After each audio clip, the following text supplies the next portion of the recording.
ایک صحابی رسول صلی اللہ علیہ وسلم بیان کرتے ہیں کہ ہم سب لوگ دربار نبوی میں بیٹھے ہوئے تھے کہ ایک شخص نبی کریم صلی اللہ علیہ وآلہ وسلم کے سامنے سے گزرا۔ آپ کے ساتھیوں نے جب اس کی تندرستی اور چستی پن دیکھا تو کہنے لگے، اللہ کے رسول، کاش یہ شخص اللہ کے راستے میں جہاد کرتا۔ حضور نبی کریم صلی اللہ علیہ وآلہ وسلم نے ارشاد فرمایا، اگر یہ شخص اپنے چھوٹے چھوٹے بچوں کے لیے کمانے نکلا ہے تب بھی یہ اللہ کے راستے میں ہے، اور اگر یہ شخص اپنے بوڑھے ماں باپ کے لیے کمانے نکلا ہے تب بھی یہ اللہ کے راستے میں ہے، اور اگر یہ خود اپنے لیے کمانے نکلا ہے تاکہ پاک دامن اور باعزت رہ سکے تب بھی یہ اللہ کے راستے میں ہے۔ ہاں، اگر یہ شخص فخر یا دکھاوا اور شان و شوکت کی خاطر کمانے نکلا ہے تو یہ راہ شیطان میں سے ہے۔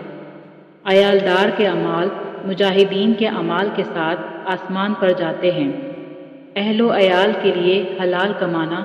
ابدالوں کا کام ہے اور ادب سکھانا جہاد سے افضل ہے۔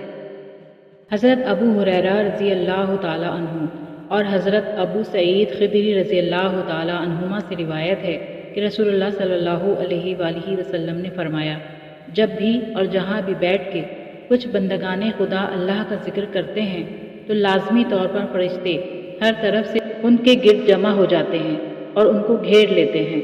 اور رحمت الہی ان پر چھا جاتی ہے اور ان کو اپنے سائے میں لے لیتی ہے، اور ان پر سکینہ کی کیفیت نازل ہوتی ہے، اور اللہ اپنے ملائکہ مقربین میں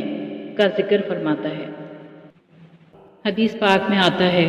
بدگمانی سے بچو، کسی ساتھی کی کمزوری کی ٹوہ میں نہ لگو، جاسوسی نہ کرو، ایک دوسرے پر بیجا بڑھنے کی ہوس نہ کرو، حسد نہ کرو، بغض نہ رکھو، ایک دوسرے سے منہ نہ پھیرو۔ یہ زہریلے رذائل ہیں جو امتوں کو صفوں میں منتشر کرتے ہیں۔